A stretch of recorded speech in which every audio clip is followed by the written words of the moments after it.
Since Junior, April 26th, you get to fight in your hometown, man. How big is that for you? Wish come true.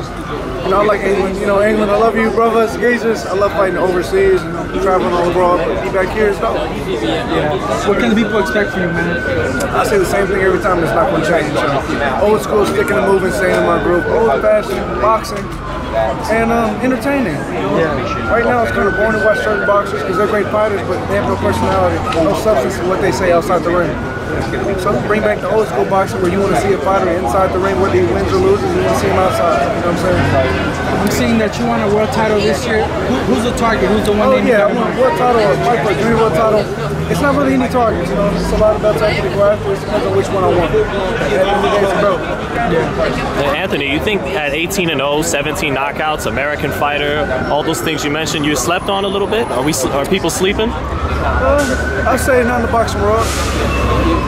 I feel like I get the credit I deserve, but I'm not asking to be, you know, pound for pound #1 or, you know, get that type of credit. I feel like I don't deserve it. I gotta pay the price just like all the other greats did.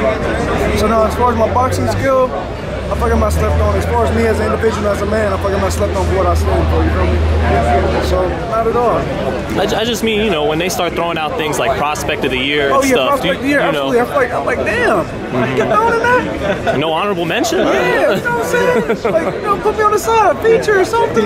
Do you feel more actually prepared than some of those guys are giving it to, or they're recognizing, like, you're pretty much there knocking at the door of the world title? Do you feel you're ahead of them? You're not getting that kind of, like, oh, Anthony Sims, this guy's... I can say that, but you know, I don't do this for recognition. I box because it's a gift given to me, and I use it to a higher purpose. So for those that don't know, I use my platform, you know, that Eddie Hearn gave me to speak about mental illness. People fight with identity classes, whether it's their sexuality or their ethnicity or their background. So I use that. But as far as recognition, man, I don't. If I get the recognition I deserve, great. If I don't, it's even better. It makes me more hungry. How much of you know, saying it's, you don't fight for recognition? How much of fighting for world titles, legacy, greatness? How is that a big part of why you fight? I think it's all one and the same. You have to love the sport in order to do it. But it's like some fighters fight for wealth, capital. Some fighters fight for recognition. Some fighters fight because it's something inside them that makes them fight. A lot of fighters fight for the fame and the shine. And once you get that in the fight, the hunger goes away. You know what I'm saying? Like when you're hungry and you get that food, it goes away. Mine, my vocation, my purpose, this is what I'm here to do. That's never really going to go away. You feel me?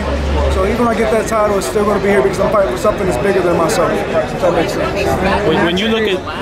And actually coming from here, it's a tough environment. You faced it all. Just talk to us about that, coming out of it and how you use it towards building yourself. Yeah, so I don't care where you're from, any hood, any slum, being a product of your environment is always a bad thing. You can be in the hood and surround yourself with positive people, you feel me? So I surrounded myself around the people that I wanted to be like and the people I made sure I didn't want to become. So it's not always where you're at, it's where you're headed. You feel me? So little boys, girls watching this, just because you're in the slums or in the hood and you're surrounded by, you know, just a bad situation, don't let that define you, let it make you rise. Do you see this as a killer division when you look at the other title holders? Absolutely. Yeah. There's a lot of talent in this division. I like it because it brings back that funk from the 80s and 70s where it's bad dudes. Every dude holding the belt's a bad mother, you know what I'm saying? So that's what I like. Who do you see maybe is a little better than the rest? Kovalev or Vazdik? Well, I'm not light heavyweight, so I'm super middleweight. So Benavidez, Caleb Truex, Caleb Plant, all these guys that have belts, these are all, you know, old guys. You know, guys that paid the price and guys that earn their name. Just talk to us about the Nipsey situation that she's been from here and your thoughts on it. Open my eyes up. As somebody, I like to say, I like to represent love and peace and unity. And to see him get off in his own neighborhood by somebody that he called his friend made me really value my circle. So if anything is an eye-opener that nobody's invisible, no matter where you come from or how big you get. I know in his mind he felt like I'm in front of my store, ain't nothing will happen to me, I'm with my boys. And you know, that should happen. So it's tough, man. We lost another great one. Another great one. So now it's up for the rest of the road, somebody step up and not take his place, but continue on that message of love and prosperity and business ownership and financial literacy. You know what I'm saying? You think you can do that through boxing? I'm living proof of doing it. I own my own boxing gym in Indianapolis. So, you know, financial literacy, understanding how much money you make and what you can do with it. Sign with Eddie Hearn. Make sure I'm not loaning my money, but I'm saving and doing positive things with it. And as far as just promoting love, I make sure I spread a message of love people, respect them, regardless of who they choose to pray to, who they choose to love, what sex they choose to go with. Just like a mutual respect and love for everybody. So that's the same message I leave straight across the world. Regardless of your religion and how you look, show people love. Nipsey did the same. So I'm trying to keep that thing going. So with that being said, did you feel a certain way with the Nipsey Hussle funeral? That's because he was kind of on the same vibe you're talking about, using what he does to. Yeah, I think it hurt everyone in the same way. You know, you didn't know him personally. Like Nipsey's gonna walk me out the forum. People don't know that we had spoke to Nipsey to walk me out at the forum. Damn. This fight here. I went and got this shirt, man. Didn't charge me nothing.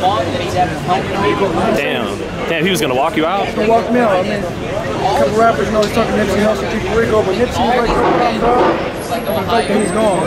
When somebody took that away from me, that's something I was waiting for. Like, man, Nipsey, I grew up just listening to him. For him to walk me out. So yeah, man, it's hitting everybody in a different way because a lot of people was raised off his music, like raised off of Tupac, you feel me?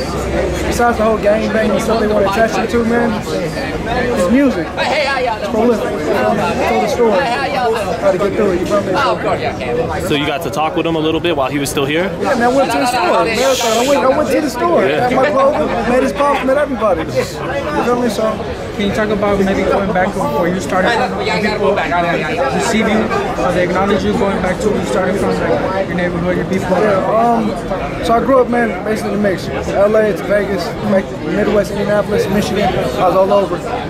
And to be able to go back and say where you came from, people that told you you wasn't going to be shit, you wasn't going to do that, it's great. Just be careful because, you know, your haters, they don't come from where you're headed, they come from where you came from.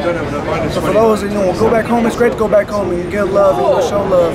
Just be careful. Because people that hate you the most are people that's been around you and seen you come up and wonder, how come he made it? We from the same school, we rode the same bus.